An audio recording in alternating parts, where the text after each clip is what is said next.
What's up, everybody? Welcome in. This is the Legends Lounge, and tonight in the Legends Lounge, we find maybe one of the most legendary people I've ever had the privilege of getting to talk to for even a couple of seconds. Ladies and gentlemen, let me bring him in without really spending too much time on this. This is Jerry the King Lawler. Can you hear me? I can hear you, but the pictures froze up. Oh, no. Yes. What happened? Oh, I don't know. We'll just have to and it froze talk. up at the worst time. You're looking down, and I'm taking a piece of gum out of my mouth. Oh, no. No, it looks good on the air, I promise. Oh, you're kidding. It looks good on the air. Well, is that a problem with my equipment or what? I think it's April 1st, and the whole world's trying to play a prank on us. I got you. That must be it. Well, this is not much fun. I can't see you. Do you want? Well, I should probably turn the speaker down on my monitor, shouldn't I? Why don't we do this? Do you want to back out and come back in and try again? I can give the bio. Yeah, do that. If you want to do that, let's do that. All right. Let's try that. Okay. All right.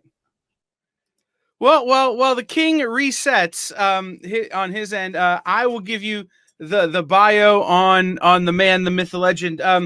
For those of you who maybe aren't professional wrestling enthusiasts, Jerry the King Lawler has been around since ever. And I say that the man has had over a 50-year career in professional wrestling. He's held almost every title you can imagine. He's been the heavyweight title so many times. He's in every promotion you can imagine. So let's start here, King. I can see you now. Yeah. There you go. Let's start here. How did you come? What was it about pro wrestling that drew you to that medium? Oh gosh. I don't know. As long as I can remember, I was sort of a fan, watched it on TV. My dad and I, when I got into high school and I was driving and everything, my dad and I would go to the live events, which in that time, I lived in Memphis, Tennessee, and we had a live wrestling show every Monday night at our Ellis Auditorium here in Memphis, which later moved to the Mid-South Coliseum. But so he and I would go to the matches and I don't know. I was a fan from way back, but the way I got, I guess, drawn into, and no pun intended, drawn into the business was the fact that I would draw. I was an artist. I was majored in art all throughout high school. Then I won a commercial arts scholarship to go to the University of Memphis. And one day I would take some of my drawings down to the matches on Monday night and let the other fans see them. And somebody said, "Hey, why don't you send some of those into the TV station? They might show your artwork on the wrestling show." So that's what I did. And sure enough, I tuned in the following Saturday morning, and there was Lance Russell and Dave Brown, our great Memphis commentators, sitting at the desk as usual. And I could see, when I was sitting at home on TV, I could see on the corner of Lance's desk, my artwork was sitting there. And I said, "Oh my gosh, they're gonna show my art during the show." And sure enough, about an hour in, Lance leans over and he says, "Well, Dave, we got some really good artwork here from a young fan named Jerry Lawler, and he holds my artwork up." And that was like, it was top of the moon for me, man. And then after the show was over, my phone rings, and it's Lance Russell, and he said, "Jerry, everybody loved your artwork, and as a matter of fact, one of the wrestlers, Jackie Fargo, wants to meet you because he'd like for you to do some artwork for him." And now, fans today won't realize it, but back in Memphis, and at that time, Jackie Fargo was the John Cena or the Roman Reigns of our wrestling. This was when it was just in kind of localized or territories and that sort of thing. So to go over to the TV station the following week and meet Jackie Fargo was like a dream come true for a wrestling fan. So that's what happened. I met him. He hired me to do some artwork he owned a nightclub in Memphis along with doing the wrestling. And he hired me to come in and paint a bunch of caricatures of him all over his nightclub. And we became friends. And after about, oh my gosh, 6 months or so of me doing artwork for him and hanging out around there. We even started a sign company in the little office next to his nightclub there. But anyway, I started hounding him. He would let me go on some trips to the little not far away wrestling shows. And I started hounding him. I said, man, Jackie, I would really love to try this one time. Just throw me in a match where I get beat up or something like that. I would just want to try it. And he said, no, kid, you're too good an artist. Just trust me. You don't want to be in this business. Stick with being an artist. But I didn't stop. I kept on, and I begged him. And finally he said, look, if I get you one match, will you promise me that you'll forget about the wrestling and go back to being an artist? And I said, I promise. And that was like 50 years ago. So, but I still do the artwork. I still do artwork. So I feel like I didn't completely let him down on the promise, So that's how I got my foot in the wrestling door. Well, and that's something I wanted to touch on, is that you have a lot of outside the ring things that you've done over the years. And the art is one of the things that I most, I guess, relate to you on.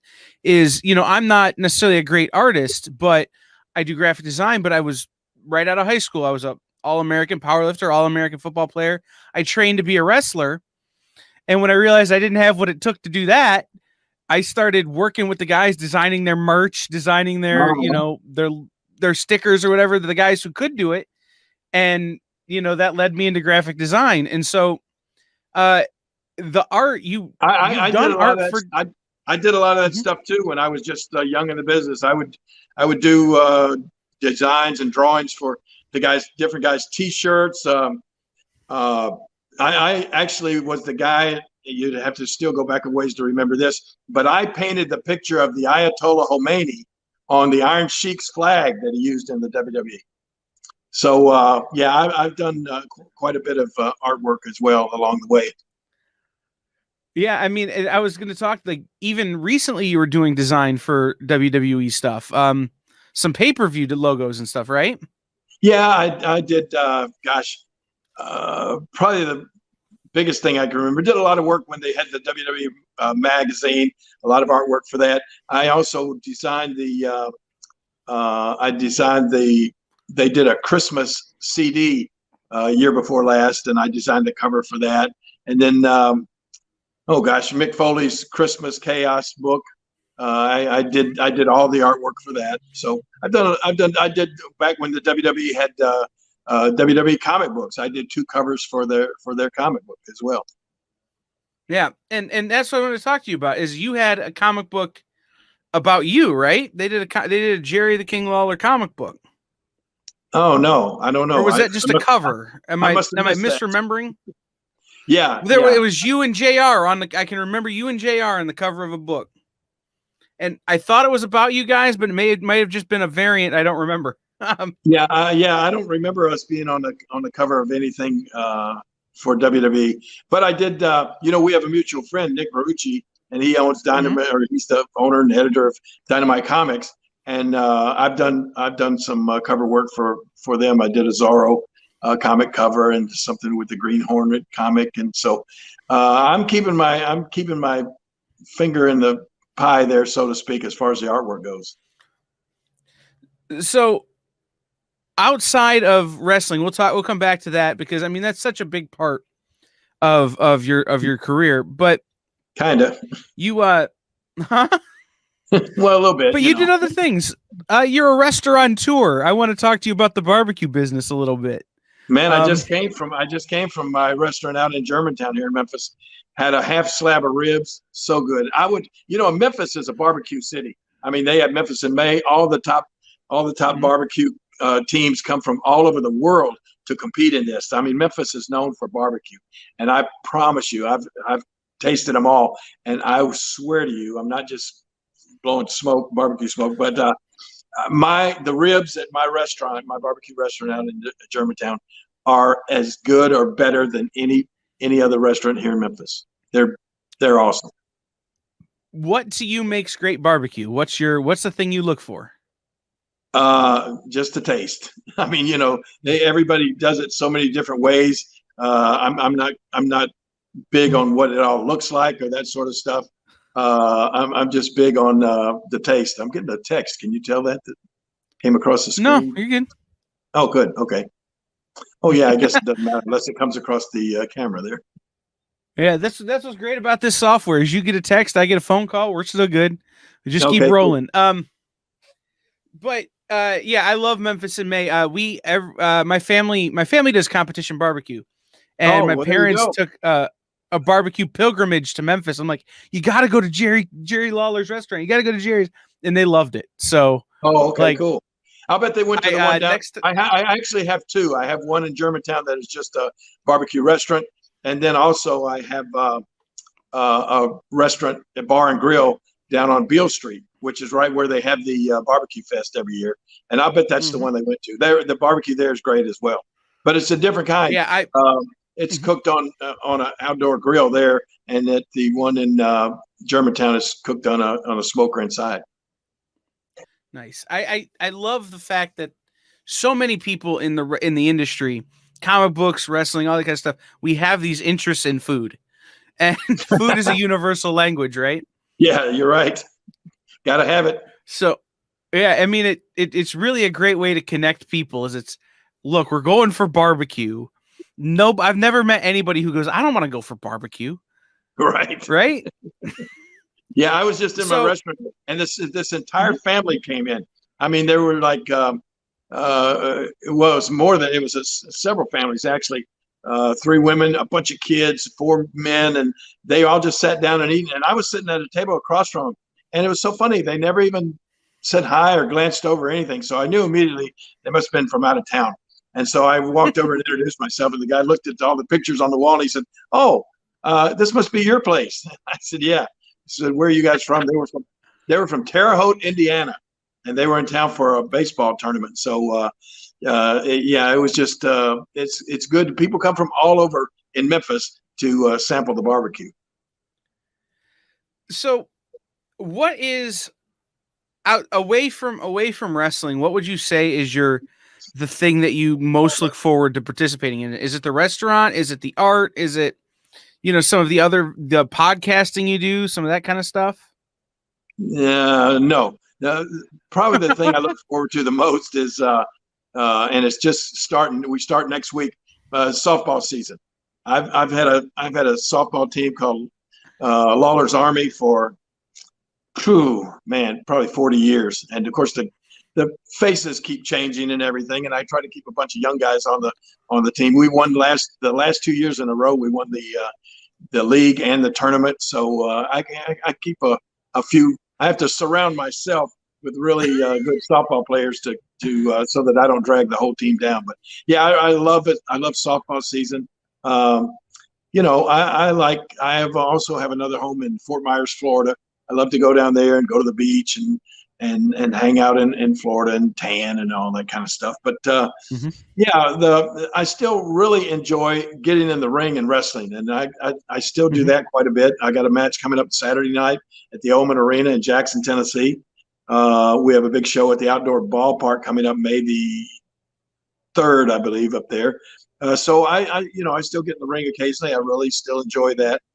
Comic cons, man, I've missed Comic cons. I really love doing the Comic cons, getting out there on the weekends and meeting a lot of the fans, doing artwork and signing pictures, taking pictures, that sort of thing. So I'm hoping that pretty soon we'll get to where they'll be able to do more things like the Comic cons and get those masks off and all that sort of stuff. Yeah, the last year's been tough for a lot of us.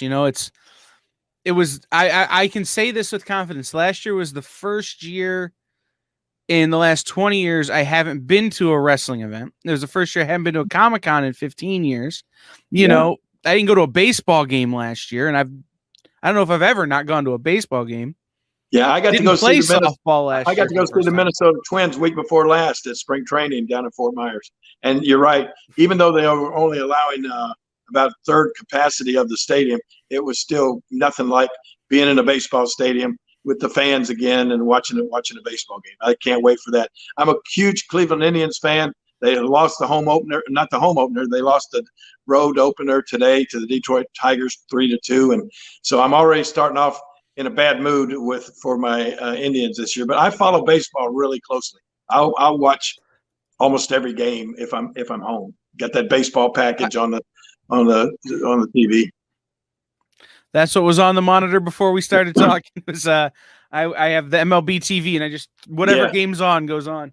And it's funny. I was talking to Tony Schiavone on Tuesday, and he's a baseball guy, and I met him doing a baseball game. I worked for almost a decade for the Toledo Mud Hens. Oh, really? Yeah. That's not far from Cleveland. Doing. I was a spotter for their legendary announcement. Is Toledo a farm club of Cleveland in any way, or is it no? Detroit. Detroit, yeah, they're closer to Detroit. You're right. I was my whole life I was an Atlanta Braves fan until Albert Bell and I'm gonna blank. Jim Thome started at Cleveland, and I became an Indians fan. And then I started working for the Mud Hens, and I had to change affiliations and become a Tigers fan because I knew all those guys. So now when they play, it's just like I'm just gonna sit back and eat a hot dog and love every second of it. Yeah. Well, the last couple of years, Cleveland's really dominated the Tigers, but I don't know about this year. Didn't look too good today. We're not very good. We'll get lucky. We're not very good.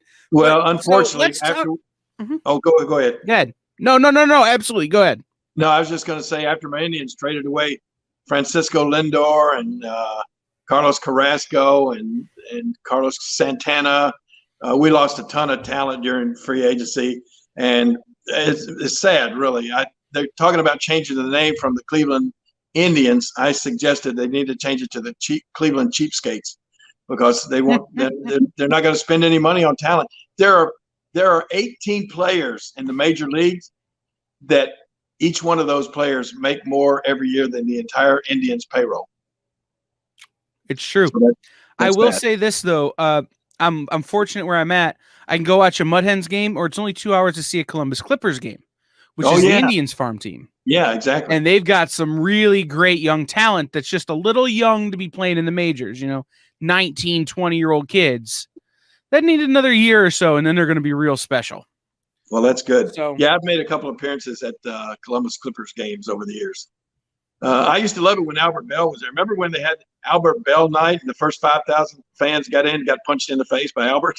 That was always fun. Yes. Those are always like I miss the 90s in baseball. Like I miss the 90s in so many things. Yeah. So let's you mentioned it. You got a big show coming up Saturday. Are you still the title holder there? No, I don't have. You had a title last year. Yeah, I did. I don't. It's funny. I can't remember the different places. I think that was Northeast Wrestling that I won the tag team titles up there. And but I asked the promoter down here, don't put me in any title matches because I don't want to have that responsibility of winning the title and then definitely having to come back and defend it and that sort of thing. So I just get put in some kind of featured matches here and there. But this show is big. They're bringing in a lot of Jake the Snake Roberts is going to be there. Ricky the Dragon Steamboat's going to be there. Ron Simmons is going to be there. So it's going to be a big show. I got to meet Ron a couple years ago at an XICW event here up in Detroit, and it was him and D'Lo Brown. Oh yeah, and Sabu. Oh boy, and D'Lo and Sabu were the main event, and it was wild because my business partner was with us, and Sabu took a chair shot right in front of her from D'Lo, and she'd never seen pro wrestling before. Oh man, and she just. I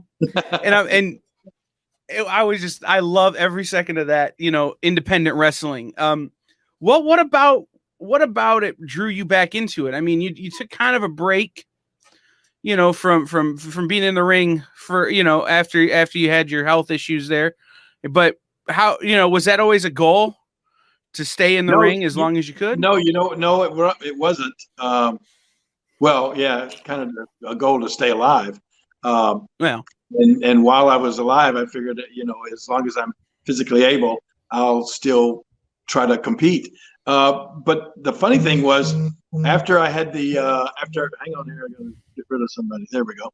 Phone call coming in. After I had the health issue, I only stopped wrestling in the WWE. They're so cautious about everything. They put me on a no touch list that a lot of guys are on. People don't even realize it.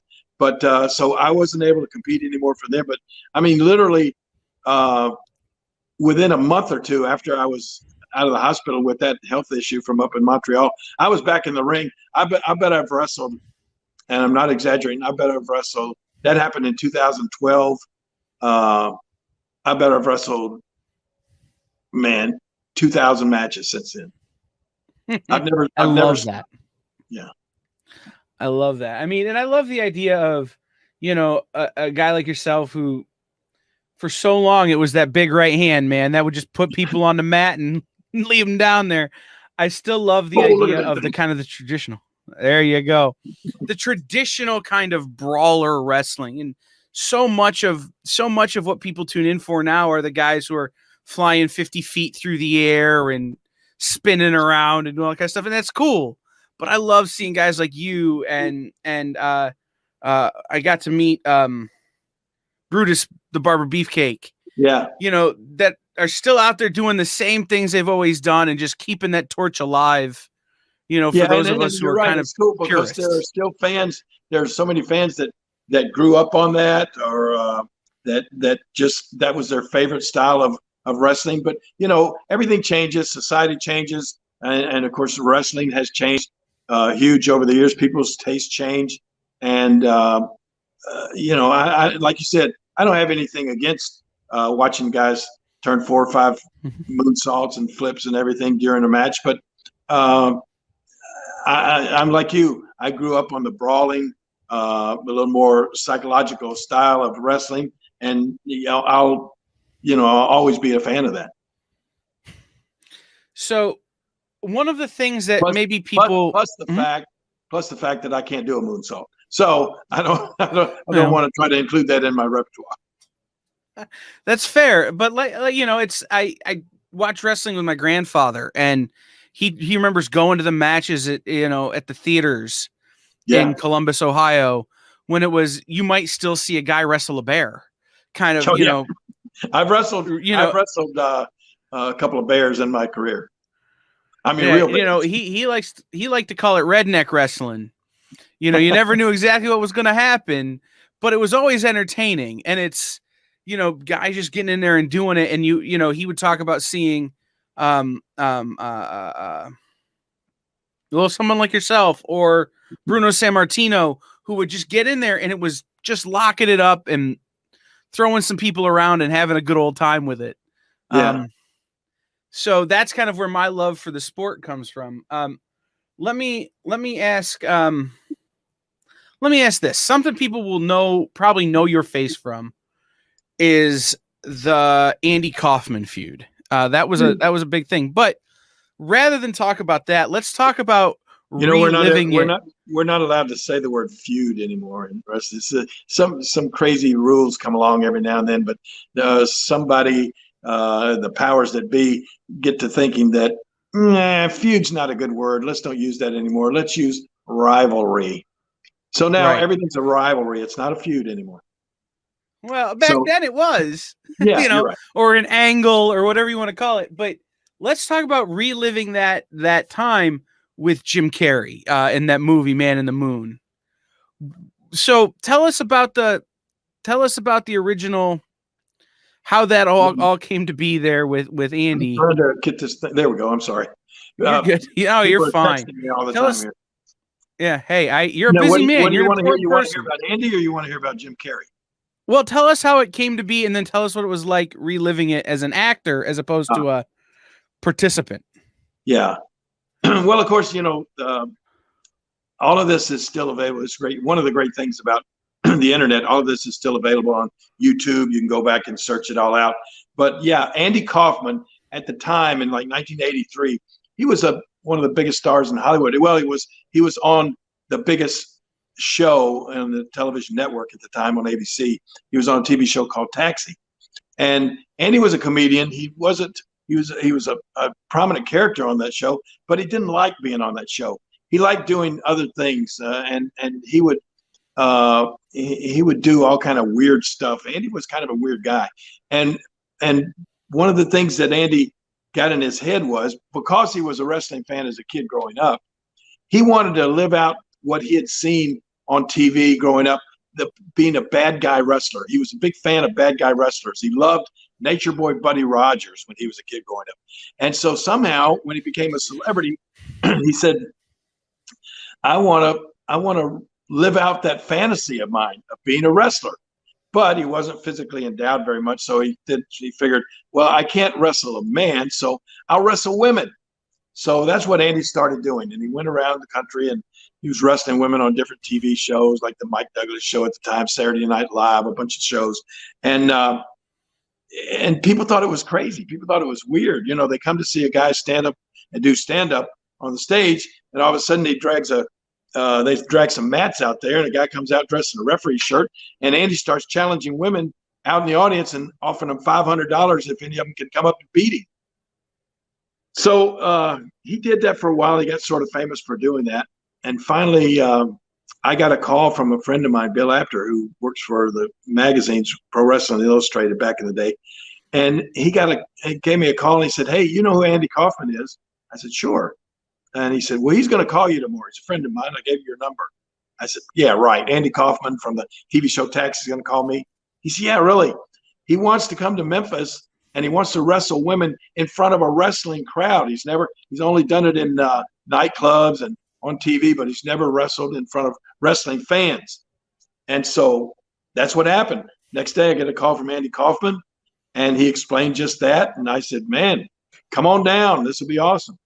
And so sure enough, he came down 4 or 5 times in Memphis. We had a big sellout crowd. People come to see the Hollywood star. And he insulted the women. He insulted all the fans from the South and everything. And because Andy loved that. Andy loved playing the bad guy, even on his comedy shows.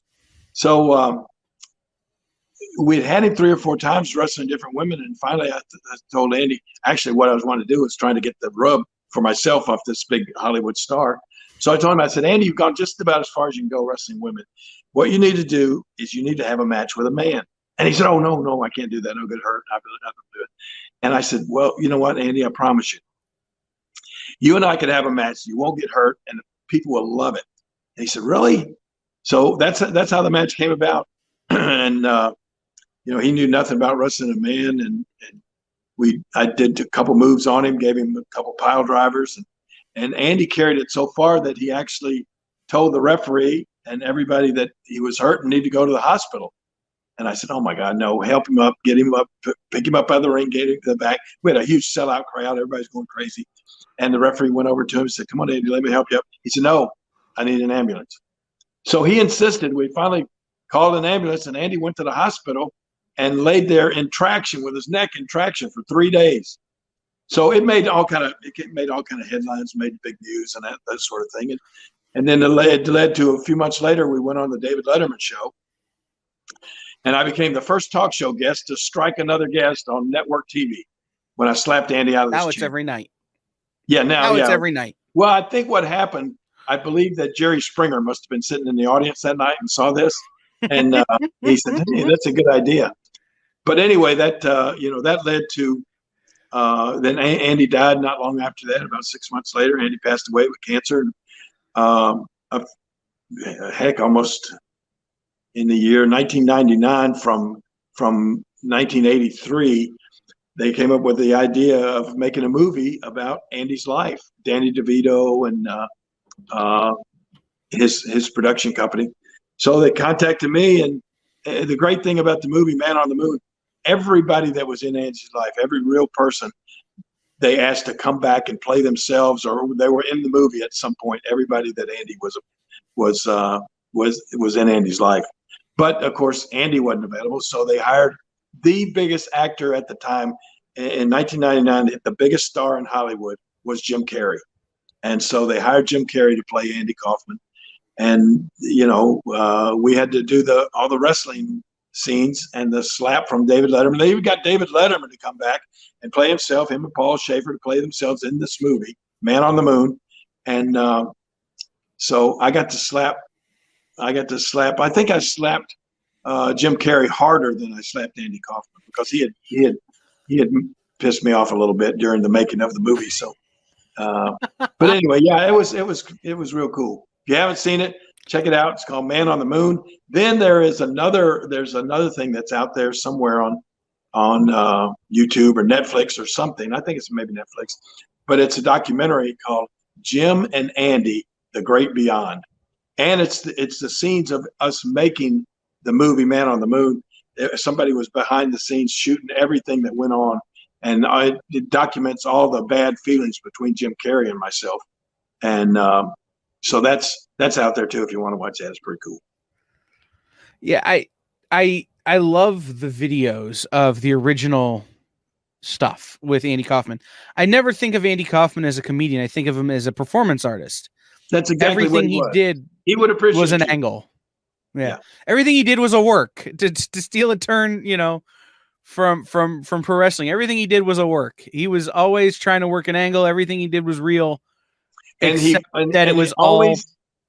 always loved making his audience uncomfortable. Right. And that's what his goal was every night.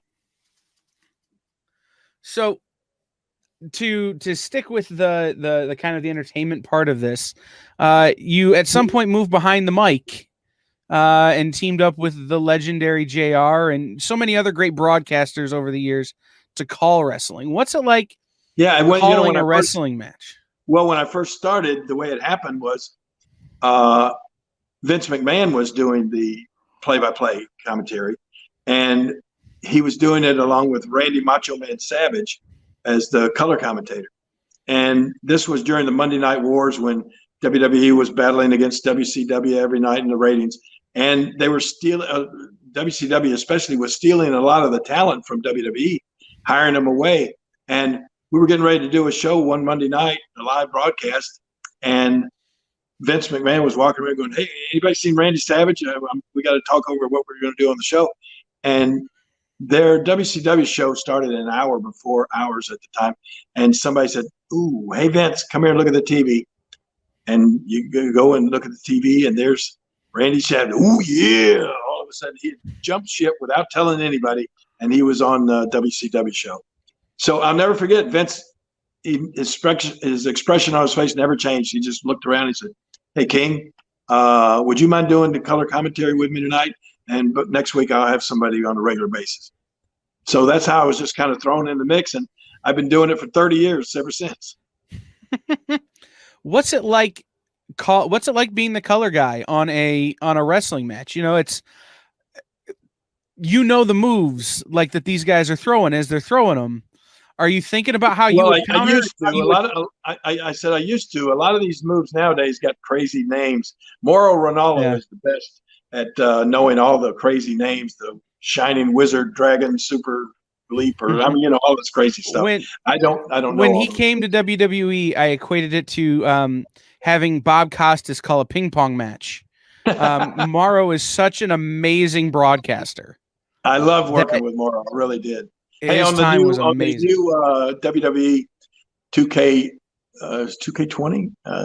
I think the 2K20 game. It's Mauro Ranallo and myself doing the commentary on it. No, it's the Battlegrounds game. That's it, the Battlegrounds game. It was so much fun working with him. But what's it like? Are you thinking about what you would do if you were in that situation, or are you just trying to convey the message? I'm just honestly, I can't even. It's hard to describe what I'm thinking about. I don't even know if I'm thinking. I just say whatever comes to my mind next. I always looked at it, I think with JR and I especially, and then with Michael Cole too. I always try to equate it to, like, I'm sitting in the den, I'm a wrestling fan, and I'm sitting in the den with my next door neighbor, JR, and we're watching a wrestling show on TV, and we're talking about it. And it's like two good friends just shooting the breeze about what we're seeing happen in front of us. I never tried to be, too technical. I never treated it like it was. I didn't like to treat it like it was brain surgery or anything like that. I don't like it when it's, and I think this is one of the things that I don't like about today's product. I think the commentators try to take it too serious. I always like to have fun during a match. I like to try to throw some humor in there, because there are a lot of fans that are watching that aren't really wrestling fans. One of the quotes that one of the things that was said to me that I'll never forget. A guy told me, he said, I make my wife watch Raw every Monday night. She hates wrestling, but now she doesn't mind watching because she loves to listen to you and your funny one-liners and that kind of thing.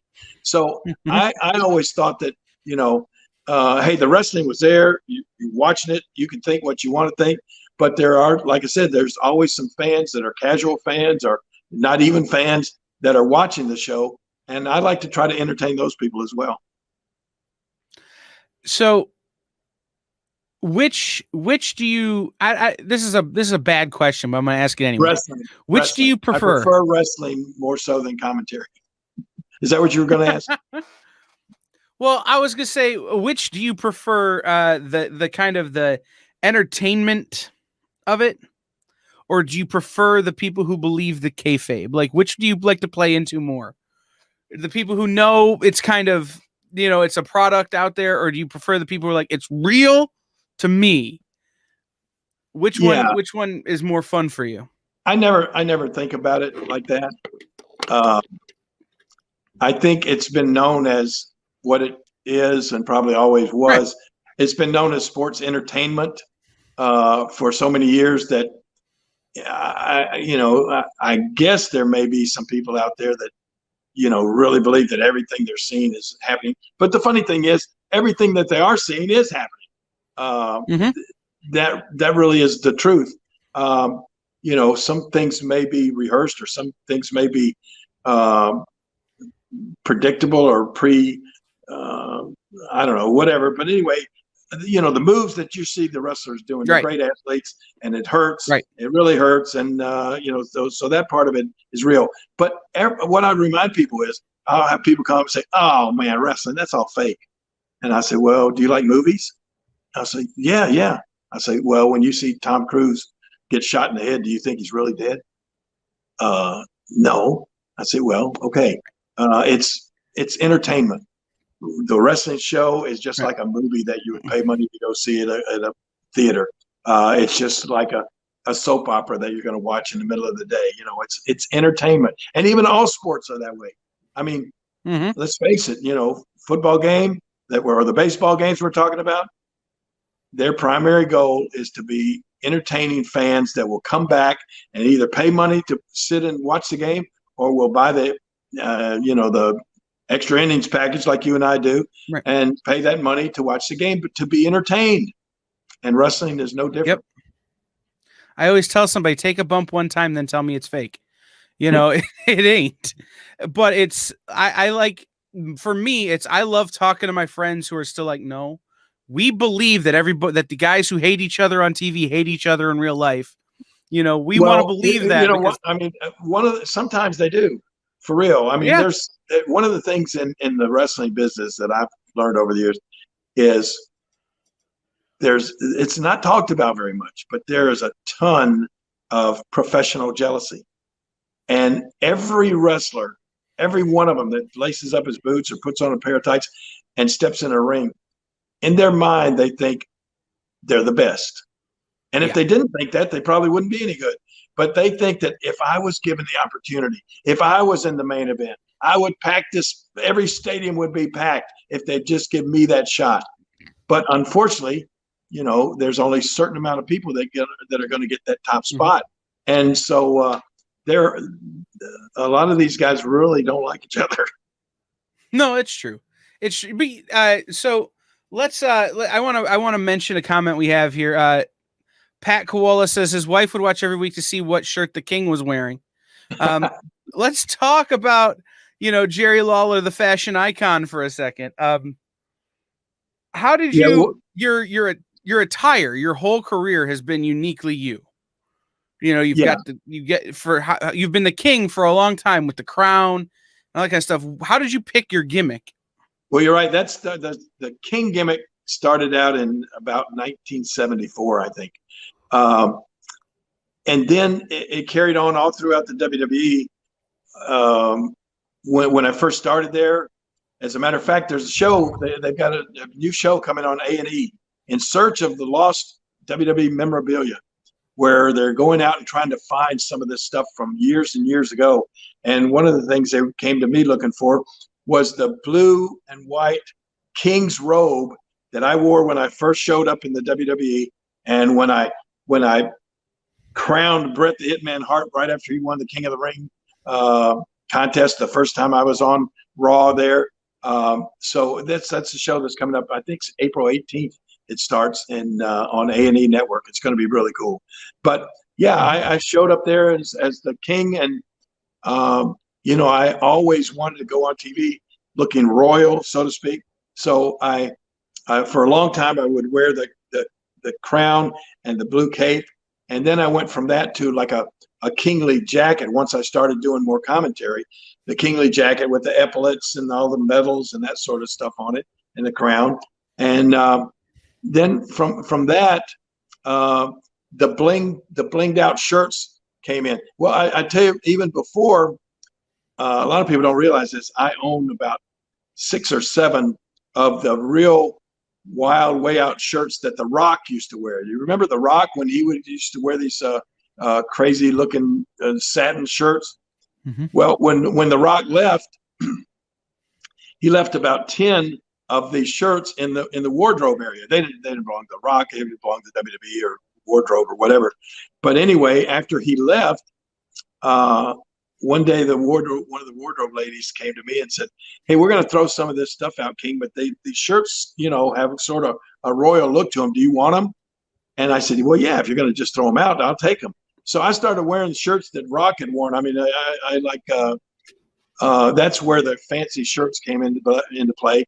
And then who was it? Oh gosh, Xavier. This company called Xavier. They came out with these real blinged out like T-shirts with all the sparkles and all the rhinestones and everything, all of them. And I said, "Man, that looks a little royal. That looks a little high dollar or whatever." So that's how I started wearing those. And now today I must have I'd have to go upstairs, but in this huge closet I have upstairs, there's probably 200 different shirts like that I try not to wear the same one every week. So I try to get a different one every week. So I've got a lot of those blinged out shirts. And yeah, I got comments on those all the time. And now I've started selling a few of them at auctions. So it's worked out well. But the ring apparel too, it's always kind of the traditional kind of singlet, look for you. Was that a decision you made, or is that just a practical application?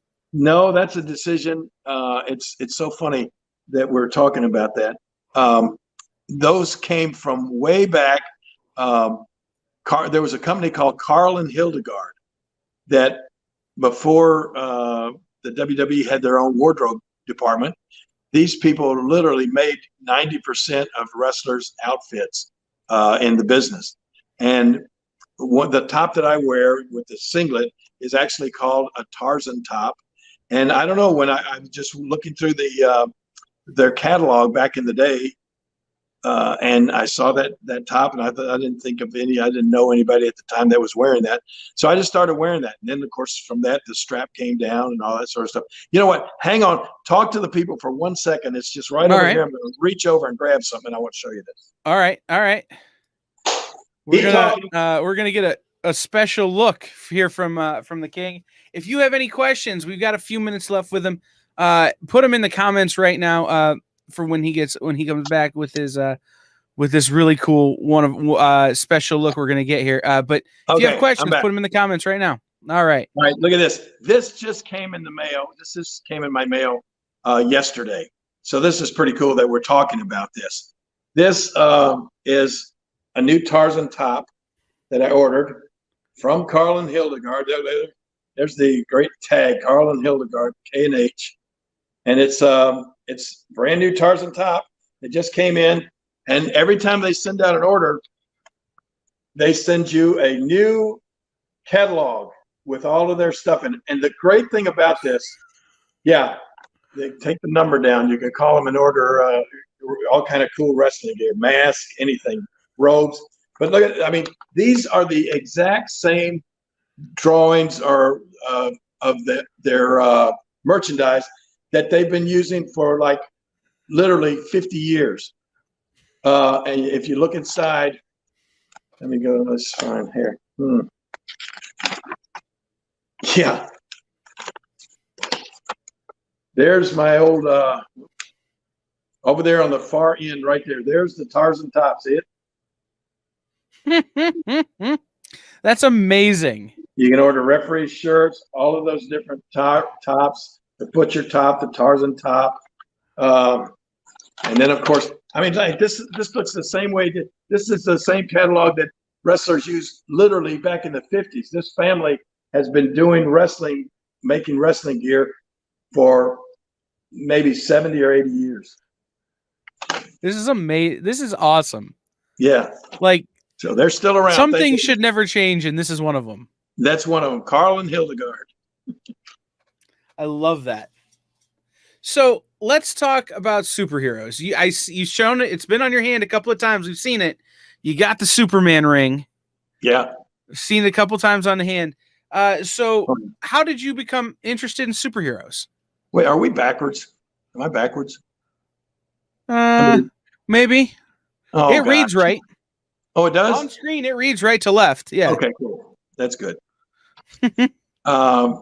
Yeah, I didn't know if the S was showing up backwards. The S is right. Yeah, I'm a big. That's the thing that when we're going back once again to my before wrestling days, as I said, I majored in art all throughout school, and what I had envisioned being, not just your typical everyday artist, I had envisioned being a comic book artist for like DC Comics or Marvel Comics. But back in the day, DC was the head honcho, Superman, Batman, all of those things. It wasn't until, Spider-Man came along that everybody started switching over and kind of getting into Marvel because of Spider-Man. But I was a big DC guy. So was there one character that spoke to you? Was it the Superman? Yeah, I think Superman was the big deal when I was a kid growing up. I mean, this was in the, 50s and 60s that I was a big Superman fan. And so, and I of course like Batman, but Superman was it. And I think probably, Superman was the first one, like I said, in the 50s that had his own TV show. And the old George Reeves, black and white at first, the George Reeves Superman, man, that really, I was at the right time in my life as a kid that made a huge impact on me. I loved the Superman TV show. And later on, I got to meet Noelle Neal and became friends with her. We would exchange Christmas cards and everything for years. Noelle Neal played Lois Lane on the old original Superman show. Yeah. But one of the things I think it's interesting is how many people in professional wrestling are superhero fans. It's such a big kind of crossover. But what's interesting to me too is that Siegel and Schuster, who created Superman, modeled the character after professional wrestlers and bodybuilders. Right. So the two things have been intertwined since the beginning. If you ever get a chance, I have a big connection with when I was 7 years old. My dad got transferred from his job in Memphis to a little town about 25 miles west of Cleveland. You may know it if you were up in Toledo. A little town called Amherst, Ohio. You ever heard of it? I have. I've lost many a football game in Amherst, Ohio. They're kind of a football powerhouse these days. Yeah, the Amherst Comets. That's where I went to school. That's where I started out in high school and grade school. We lived up there from the time I was 7 until the time I was 15. So we were there like 8 years or something like that. And I became a huge Cleveland fan. And speaking of Superman, Superman was not born on Krypton. He was born in Cleveland, Ohio. And if you ever get a chance, you can go there. And when you land at the Cleveland airport, there's this huge, fantastic display of Superman and telling about the fact that he was born in Cleveland. Like you said, Jerry Siegel and Joe Shuster They were just teenagers growing up, two little houses on the same street over in the east side of Cleveland. And that's where Superman was born, in Jerry Siegel's basement. These two guys got together. One of them was an artist, and the other one wrote the stories. And you can still go today and see the houses there in Cleveland. Cleveland's got some major cool houses that you can visit. The Christmas Story house is there, as a matter of fact. It's one of my all-time favorite movies. And the funny thing of all these coincidences, the movie The Christmas Story, while we were just talking a second ago, I got a text message from a guy named Scotty Schwartz, who's become a really close friend of mine. And Scotty played the part of Flick, who stuck his tongue and got frozen on the flagpole in the movie The Christmas Story. So all of these things are just happening. We talk about Carl and Hildegard. I got the tights right here. We're talking about Christmas Story, and Scotty just sent me a text, But yeah, but back to DC Comics. So, yeah, that was my start, and I'd snatch up the Superman comics as soon as they came out. Unfortunately, I've had some since, but I was one of those guys that can tell you that, oh my gosh, I had all of those comics at one time, and I don't know what happened to them. My mom threw them out or something, but she did not save my comic books. She did, however, save a lot of baseball cards for me, but I wish I still had the comic collection that I had at one time. So now I know what you're getting to too. You've heard about my Batmobile, right? I do, but I just want to mention, if you get back to Toledo, or if you get back to Cleveland, let me know. I work with the Siegel and Schuster Foundation. They're turning the houses into museums, and they're putting a statue. They're trying to get a statue of Superman at Cleveland at the city hall. Oh my gosh, that would be awesome. Yeah, right now the crazy thing is you go there to see the houses, and one of them has some comic strip out on the fence and everything. And one of them says, this is the house where Superman was born. But just regular families live in the house now. Mm-hmm. It's not like the Christmas Story house where you can go inside and visit. But you're saying that that's what they hope to do someday? Yep, they're buying the houses when they come on the market, and they're trying to turn it into a museum. It's great. That will be awesome. I'll be the first in line. Yeah, so, yeah, absolutely. I'll be right there with you. So let's talk about the Batmobile. You've achieved so many things that I wish. Is anybody watching this right now? Oh yeah. Oh, okay. Oh yeah. We've got great comments. Barucci, I love Jerry. The only thing that could hold him back from showing up today was it's his wife's birthday. Well, tell her I said happy birthday, Nick. Absolutely. We've got great comments about how it's heartbreaking that your mom got rid of your comics. Still a boss after all these years. So many people going, oh my God, it's the king. Oh, so, but yes, you've achieved a lot of things in your life that I wish to achieve in my life, like being a world heavyweight champion and, being the king. But you not only was I a world heavyweight champion, this is something, the funny thing about WWE, they say, among the guys, there's a saying, if it didn't happen in the WWE, it didn't happen. But in reality, a lot of things happen outside the WWE and before guys got in the WWE. And one of the things that happened to me was I've won more championships than any wrestler in the history of this business. I've won 172 championships in my career. And, they hear talk about, oh, this guy's a 16-time world champion. This guy's a 15-time. Right. I won 172 championships. Right. That's Flair, Flair has a lot, but they nowhere near that many. Right. But let's get back to talking about comics. Besides that, though, what? You own a Batmobile. I do. I do. Yeah. All right. Here, I'm gonna try to do something else. So I got a nice little holder here for my phone, but I'm gonna try to grab it. Everything up here. I'm gonna have to cover my. We're good. For a second. Ow. Okay. Can you still see me? Yep. All right. I'm gonna take you on a tour of my house here, a little bit of it. This is kind of cool. I'm going to show you this. I'm a big fan of other artists as well, and one of my all-time favorite artists was Norman Rockwell. Right? Okay, let me turn. There is that's Norman Rockwell. Can you see it? Okay. I can see it great.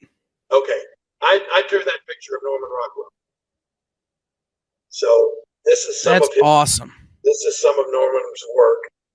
And here is probably I love my Batmobile, but probably my prized possession is this.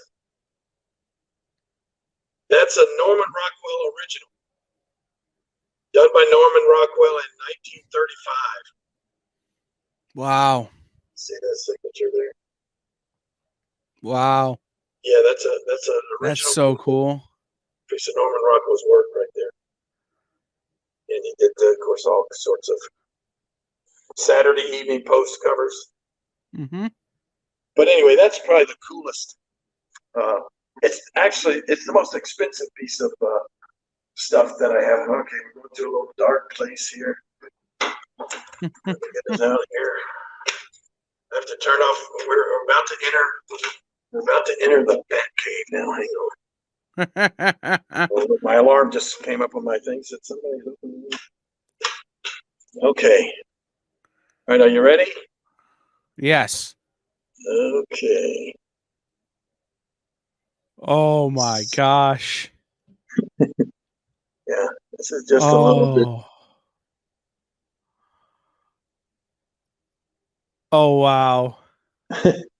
There's a 10-foot tall Incredible Hulk.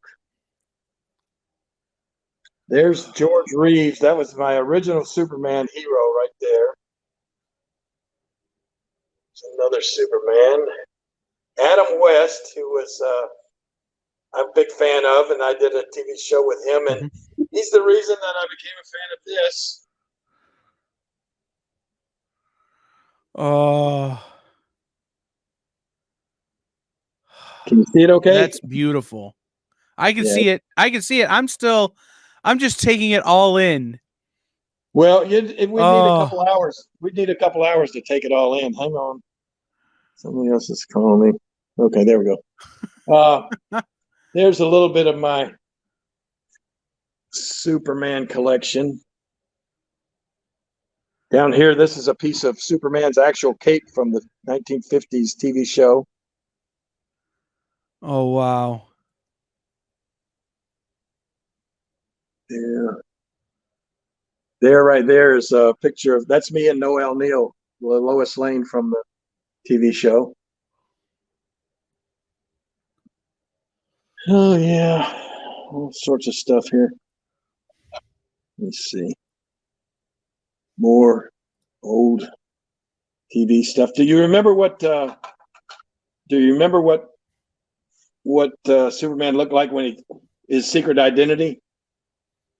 As Clark Kent, the nerdy reporter? The nerdy reporter, Clark Kent. Let's see. Was that this guy? That's awesome. Oh my gosh. That's amazing. The nerdy reporter, Clark Kent. Oh, and then also I collect a lot of Coca-Cola memorabilia. I got like 7 Coke machines in my house, different places. That's cool. Coke is awesome too. Like, we're talking about everything you're showing us is just pure Americana. Yeah, cool. Like, even the crowns fit into that, Yeah. This is the thing that, like, this is my Cleveland sports collection. Yeah. Jim Brown's helmets. This is a helmet signed by all the members of the 1964 Cleveland Browns that were the last time they won the NFL championship. There's me and Bernie Kosar right there, Rocky Colavito. Just all kinds of cool stuff. Wow. Well, it's kind of cool to me. Your nerd cave is your man cave, your nerdvana here is just absolutely astonishingly awesome. I can't even, I'm running out of words. There they are. Got Spider-Man hanging out over here along with another Superman. And, oh, yeah, Macho Man again. And Spider-Man just has Macho Man's head at his feet. Yeah, Macho Man's coming out of the chimney. He's down in the chimney, I think. Well, yeah, I'm Yeah. sure you know this about Randy Poffo, Macho Man. He had a promising baseball career before he was a wrestler. Yeah, and also he was in the Spider-Man movie. Remember that? Yes, he was. Yes, he was.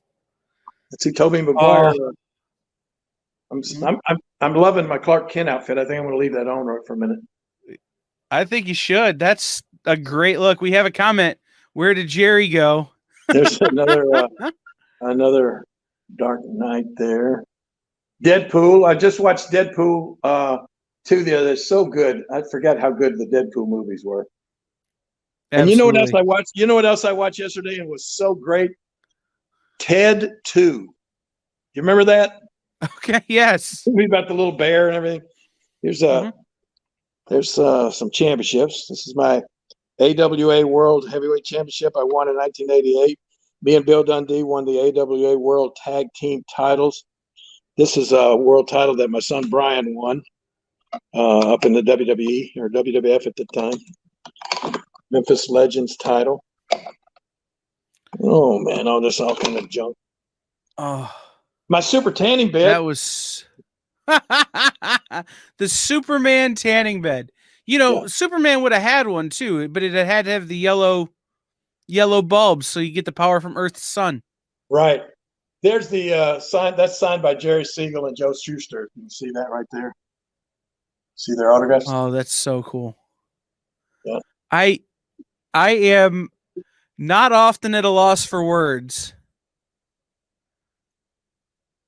but I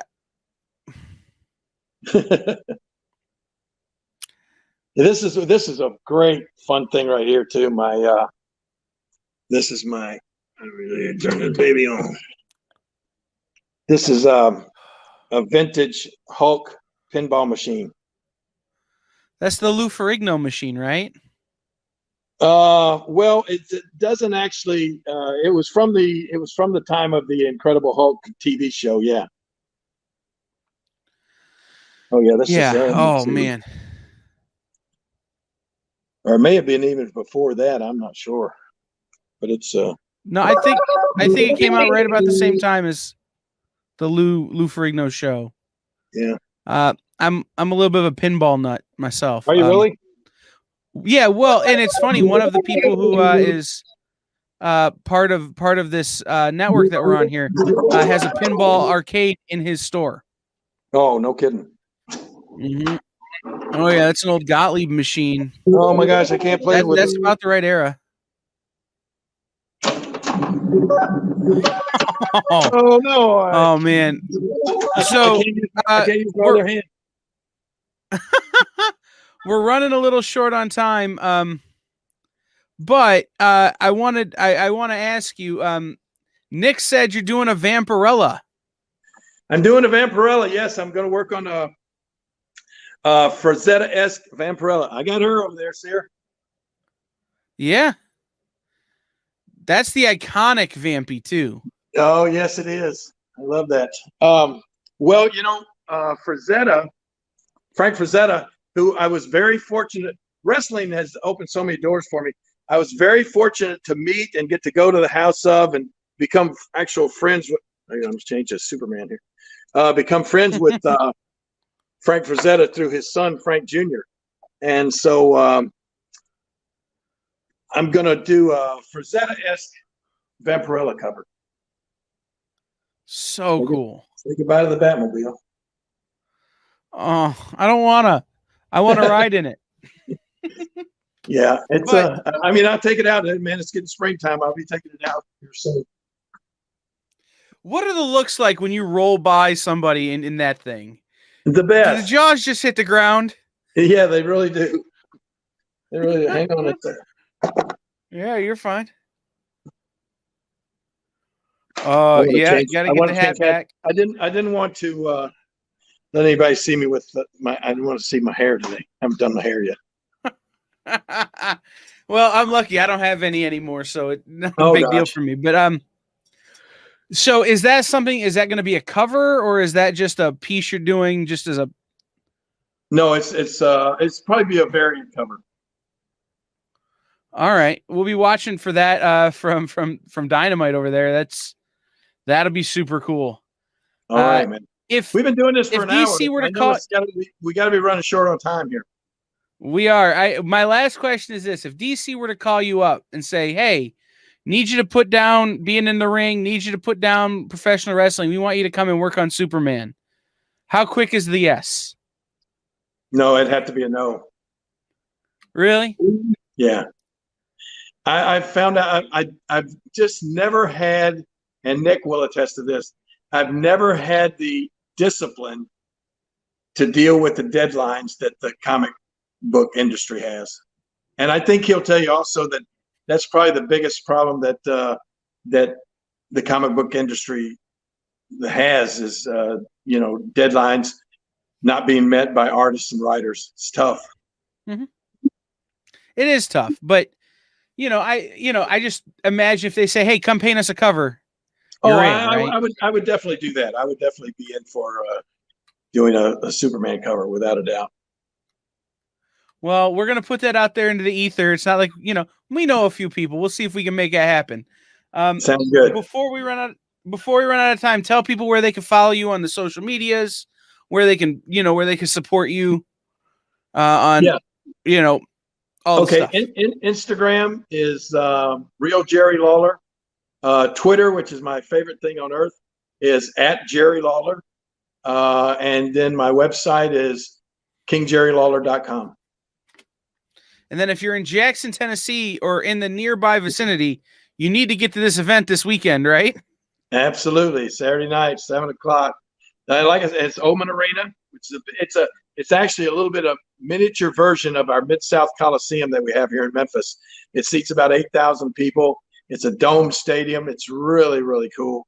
And like I said, Jake the Snake Roberts going to be there. I'm going to be there. Ricky the Dragon Steamboat's going to be there. And what was the other? Ron Simmons is going to be there. So it's going to be a big show. And all those dates, I'm sure, are on KingJerryLawler.com. Probably. I'm a little lax on keeping up with the deadlines on keeping my website updated as well. If nothing else, I'm sure they're on the Twitter. Yeah, definitely on Twitter. Yes. All right. I just have to tell you, King, this has been such a tremendous honor. My whole life I've been a wrestling fan, and you've been a part of it my whole life, and it's just been such a great. I can't tell you how much this has meant to me. So thank you for coming on my little show on this new network that we're a part of, and letting me talk to you about this stuff for an hour. It's one of the greatest experiences I've had in my life. So thank you so much. All right. I will tell you this, though. And this is the same thing that Muhammad Ali said to me when I had him on the Jerry Lawler show back in the early 90s. He said, "I love your show and I like your style, but your pay is so cheap. Don't call me for a while." Deal. All right, man. We may have to have you back on when that variant comes out, though, to sling that variant cover. I'll do it. No problem. All right. We'll see you. Thank you so much. Okay. My pleasure. Bye-bye. Guys, that was Jerry the King Lawler. Oh, my God. That Batcave. That nerd. I just can't even right now. I am so beside myself. This was an amazing, amazing, amazing hour here on the Legends Lounge.